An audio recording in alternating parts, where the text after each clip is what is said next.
With the upcoming game of God of War Ragnarok, we notice a lot of buzz about it on Twitter. A lot of people are upset. And what's interesting is that it's not actually based on political lines. I mean, I see left leaning people really disliking the new character of Thor, and I see right wing people also disliking it. So it seems to be bipartisan at this point.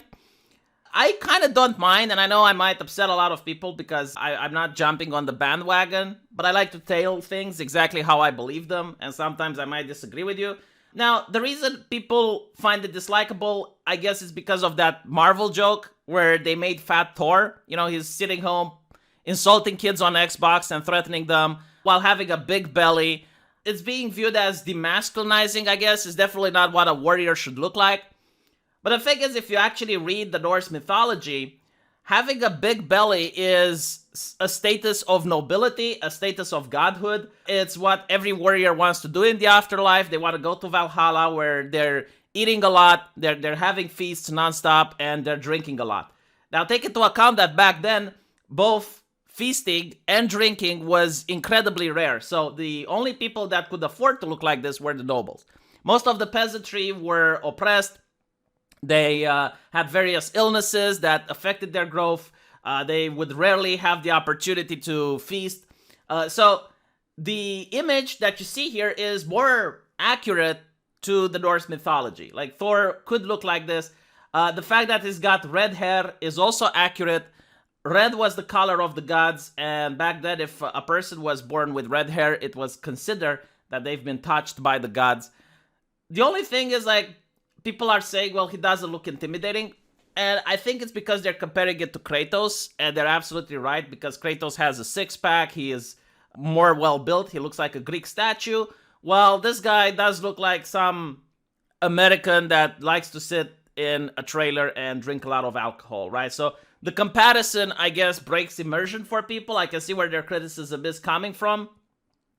Although, like, be honest, if you're driving a car and you're accidentally bumping into this guy and he gets out and he's got like this hammer and he's walking towards you really angrily, you'd probably feel intimidated. So, I don't know. I mean, I'm not bothered by this as much as I'm bothered by the way they designed Freya. And this is one of the reasons why a lot of people during the first God of War considered that it is woke, right? Because if you play the first games, you see that the way they depicted the Oracle, and they also had like a sex scene in it.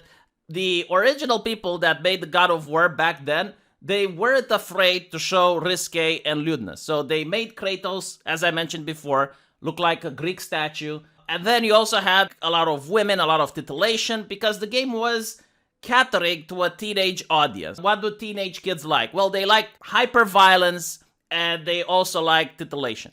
And then you go from that, you go to Freya, which, if you look at the Norse mythology, she's supposed to be a very beautiful woman, is the only description we have of her. And if you look at what women find beautiful, it's all over the place. You're not going to find a poll or a statistic where women agree. But if you look at what men find beautiful, then it's pretty much the same. A young woman, usually in her early 20s, long hair, and the only thing that they disagree with is whether she needs to have boobs, ass, or nice hips. But pretty much like that, that is what a lot of men agree with. And the fact that they moved away from that and made Freya the way it was got them a lot of accusation of being woke. And, you know, you had people disagreeing. Some people saying, oh, it's not woke. Other people saying, oh, yes, it definitely is. And I guess the people that say that the woke ideology is like clearly manifested itself in their depiction of Angrboda. And this really upsets me, and I know like a lot of people will say, oh, well, if you don't like black characters, it means you're racist. Okay, so let's put the people with 2 neurons to rub together away for a change and just talk with the adults in the room, like the mature individuals. The reason it upsets me is because they could have made such a wonderful game that takes place in Africa and inspires itself from African culture. Because that is something that's untouched and untapped right now, and there are just so many cool African gods that you can go through. And I think like the only depiction that you can have in the West is American Gods, the TV show. Like they tried showing a little bit about the god Anansi and other African gods, and they could have made such a wonderful and rich story if they wanted to have black people represented. And by the way, in that story, if I were to see white people, I would also react the same, because it's immersion breaking at the end of the day. That's what it does. To me, when you're showing me Norse mythology, I would also find it bothersome if I would see an Italian there. I would be like, what on earth is he doing there? Like, there's no reason why an Italian would be there. Let alone just putting a black person out of the nowhere. It's like, hey, here you go. Because what it tells me is like, okay, so this is the diversity token. This is literally it. It's like, this is not a video game that's created by an artist with a vision who wanted to tell a rich and beautiful story. No, this is like a Frankensteinian monstrosity that comes out of an assembly line with very little soul in it, and it had to fit a checkbox. Like, at the end of the day, someone looked like, okay, do we have this check? Do we have this check? Do we have the black person? No. Okay, add the black person. I don't care. Put it as Angry Boda.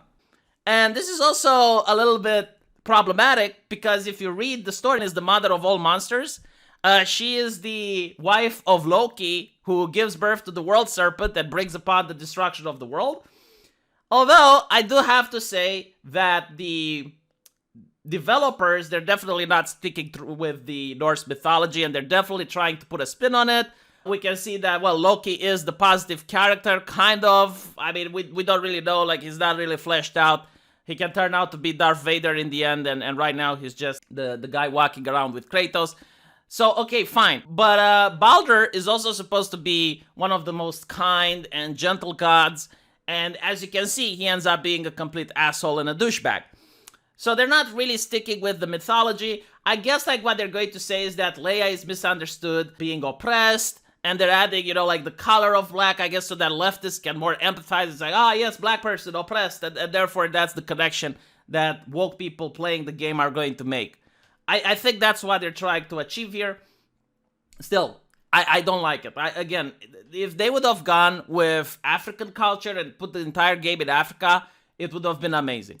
And just so you know, I do think that the casting of Christopher Judge, you may also know him as Teal'c from Stargate, as the voice of Kratos, was the best casting choice they could have gotten with. I mean, his voice is just so powerful and so amazing. I absolutely love it.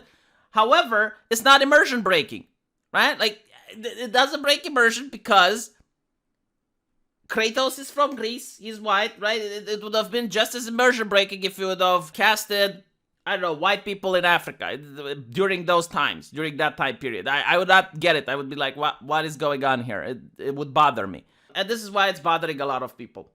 So this is what I have to say about it. The game, you know, I guess it looks the same like God of War 1. If you like the first one, you're probably going to like the second. I didn't see like many mechanics that would just cause a massive change, so they're sticking with the same formula. I think this is like the only PlayStation 5 exclusive. So is it worthy getting a PS5 just for this game? I would say not, to be honest, because there aren't that many PlayStation 5 exclusives. Eventually, it's probably going to go on the on the PC anyway, so take that into account if you want to buy it. Hey, you know, let me know what you think in the comment section, and I'll see you guys there.